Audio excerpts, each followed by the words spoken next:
Let me show you one of my most favorite candlestick patterns, and we're going to combine it with liquidity trading and some other important concepts. So what we are seeing here, let's break this down step by step. We have this uptrending market. The uptrending market had its highest point here. We have a correction wave, and now the market is making a run at this area. Here above the swing point, this is what we are referring to as a liquidity zone. What is a liquidity zone? It's an area on your chart where you would expect a lot of orders from traders. Could be stops, could be targets, can be entry orders. And typically the average trader will often have stops above a resistance level. A lot of breakout traders might have entry orders here. Maybe traders who traded this upwards here have their targets here. So liquidity area is just an area on your chart where you would expect a lot of orders resting. They typically occur at support resistance areas, supply and demand, above and below important swing points, round numbers, moving averages.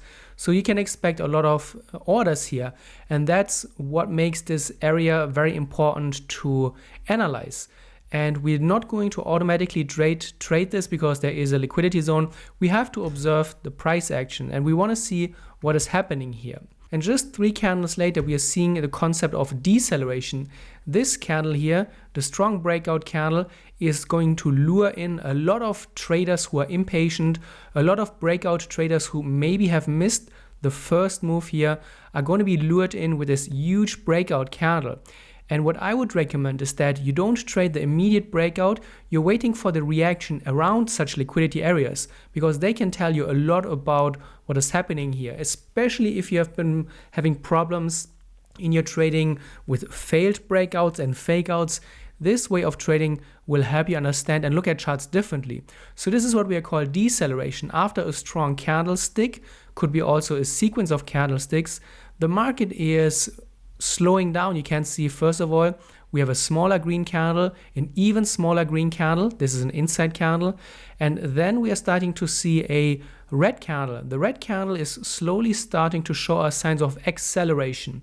This is an engulfing red candle. So we're seeing that the powers are slightly shifting. This is not enough to go short yet. We want to see and evaluate what is happening afterwards, because this could also be just a break and a retest, right? The market is breaking above the liquidity area, above the resistance, and then maybe testing it as support now. So this would be a premature entry to the short side, because there's still the possibility of the market just retesting it. However, when we just wait a little bit longer and we go here from the 4-hour to the 2-hour to look at the microstructure of the price action, we see that now the volatility is increasing. We see a lot of long candlestick wicks, and you may have heard the very famous quote that volatility is greatest at turning points. Turning points is where the market goes from an uptrend to a downtrend, from a downtrend to an uptrend. So if we can observe that volatility is increasing, look at this huge candle that we are seeing here. It shows us that there's probably a lot of trading going on. There's a lot of back and forth. The liquidity zone has been triggered here. A lot of traders are getting into trades, are getting out of trades, stops are being hit, targets are being moved, and targets are being triggered as well. And therefore you can see this volatility is here increasing. And with this context that we are seeing here, this is showing us that there's a high likelihood that the market is turning. Now it doesn't look anymore like the market is going to retest here the previous resistance as support. Now we can see, after the deceleration and then the increase in volatility, there's a high chance the market is rolling over. And you can see this is what happens afterwards. So this is a very, very important market study. If you have been trading breakouts for a while, you've probably come across those situations. And I have a few more examples that will help you understand breakouts and fakeouts in a different way. Here, another example, we have this huge support area, has been support here, and the market is moving back. We have the liquidity area, right? A lot of traders, the traders who are short here, probably have a lot of targets here. Breakout traders will have their entry orders around here. And also probably a lot of stops are triggered and clustered here around the liquidity area. Also, we are looking at how the market is moving into a liquidity area. This is what we're often referring to as a trap candle. The market is luring in the breakout traders, and very often at fake outs and failed breakouts, you will often see that the initial breakout move will look very, very strong. This is a very common occurrence across failed breakouts. Of course, not every large candle that is looking like a breakout is going to lead to a fake out, but with the right context and with the next few interesting candles, that can improve your chances of finding a fake out. We see deceleration. The market is slowing down right after the market is hitting here the liquidity area. We are seeing an increase in volatility, a large wick, small body, inside candle. Then we're seeing acceleration. We don't only need the deceleration, we don't only need to wait for the market to slow down, but we want to see that the market is accelerating into the new direction. And then you can see here, the market is moving higher and breaking resistance. Now, before the market was only breaking support on the way down, now it's breaking resistance on the way up. And this is a very strong indication that the market is changing its course. Again, the breakout that we were observing here doesn't look like it's going to happen anymore. And it now looks like, with everything that we have seen, with the liquidity area, with the deceleration, with the increase in volatility, and with the breakouts here into new resistance, this then highlighted here that there's a good chance the market is going to roll over into an uptrend. Here another example. We have this huge resistance area. We have seen turning points here before in this zone. The market is moving into the liquidity area, above the liquidity area with strong force. You can see we have a series of very, very strong candles. That's a great sign, because if we then see the fading of momentum and an increase in volatility, it can help us understand that there might be a failed breakout waiting, and this is luring in a lot of traders. We see the deceleration, candles are getting smaller. We're seeing here suddenly a doji and hammer pattern, and now we're seeing acceleration.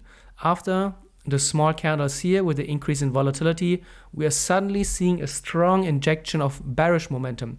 The acceleration is really important. A lot of traders get into the market just because there's deceleration. That's way too early, and that's not good enough. We want to see that the market is really accelerating into the trade direction and away from the breakout. And then you can see we have the acceleration here. The market moves sideways for a little while. Previous support is turning into resistance. Another acceleration, and the market is rolling over. Here an example of what you don't want to do, and it's also very important to understand of what you not want to see. We have a resistance area, here's a resistance, and you can expect a lot of orders above this area or here. We have the trap pattern. It's going to lure in a lot of traders looking for breakouts. That's great. Then we have the deceleration. That's another good piece to the puzzle. But we never see acceleration into the bearish direction. Here it actually looks like the market is just testing here the previous resistance as support now. And we are seeing bullish engulfing candles, and we are breaking resistance to the upside. So it is not enough to see a liquidity area with a strong breakout candle and then a small doji or a pin bar.